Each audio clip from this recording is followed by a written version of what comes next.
independent cinema.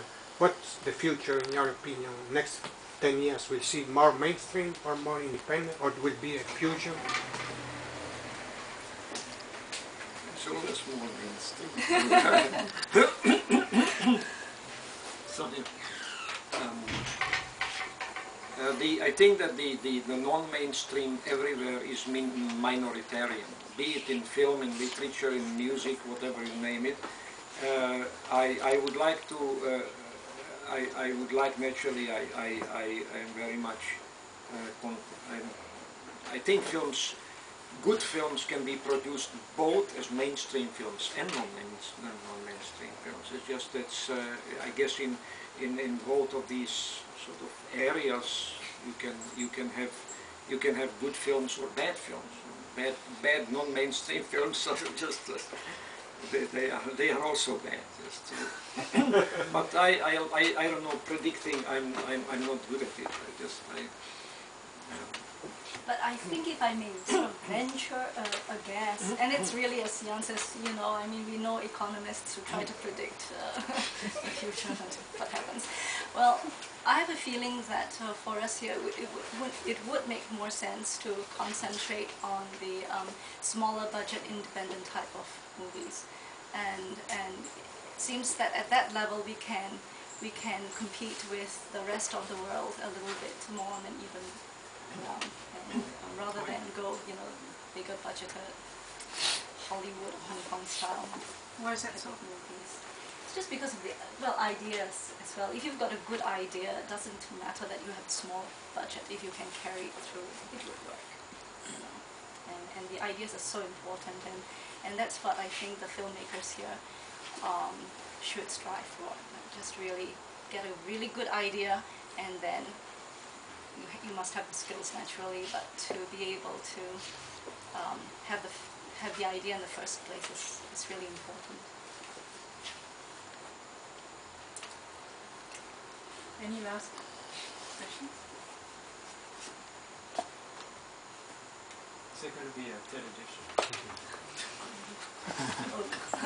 Is there going to be a third edition? I mean, my question is, what keeps you going? I mean, writing really now, and then just this 2009. Yeah. So I'm just wondering whether there's going to be a third one, and what will you be looking for? Not in the near future. Well, you know, there is one thing about it, that this type of comprehensive book, let's say in 5 or 7 years from now, may be either too big or too superficial. I personally have a feeling I probably would be interested now to go into more specific subjects, and other people probably too. How to say, just... If you had a choice to sort of hone into one aspect of Singapore film, a specific subject that you just mentioned, what would you choose to focus on without the burden of having to finish a whole book from A to Z? Well, I think Jan was talking, well, he's really been quite taken by Li Xiangnan, who was this Japanese-Chinese actress who acted in some of the movies that were shown here during the occupation years. And she is the one whose theme song is yes, exactly. The only thing, and it would be interesting. It's tied to the occupation period, but since I don't speak Japanese, you know, I wouldn't feel myself to be ill-fitted in Tokyo archives with an interpreter or something like that. But that actually we only touched in our book. The occupation there is so much to look at.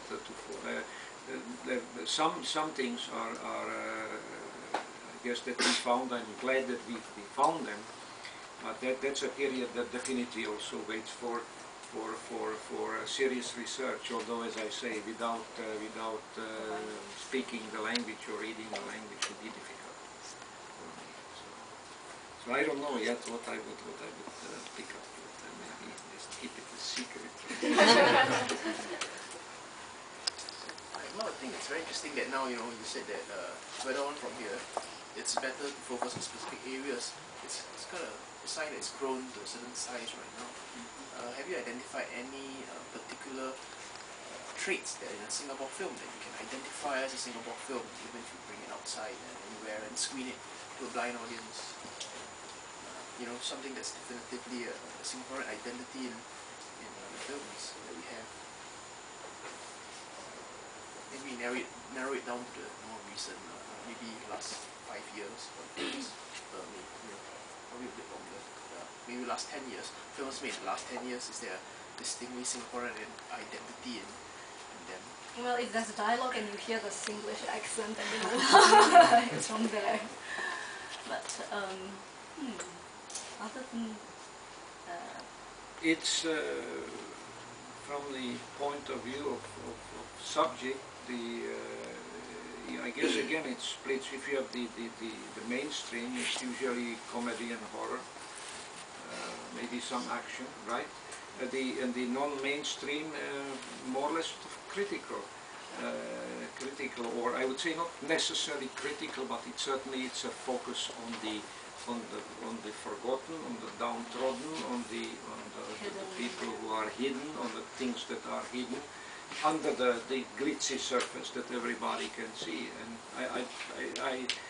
I think that that's probably what which of the aspects I would like to look at.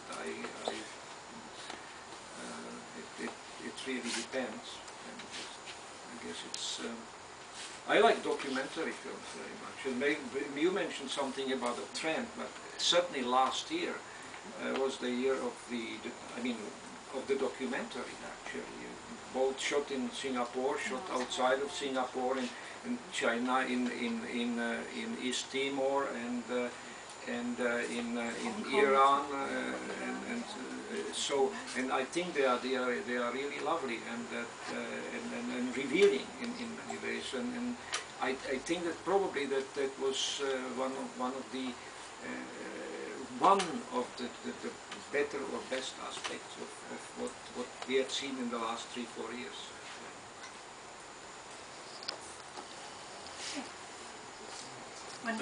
The trend now I see is that a lot of the productions are joint production between different countries. And how do you classify as a Singapore film when it's maybe a director or there are a lot of the joint ventures?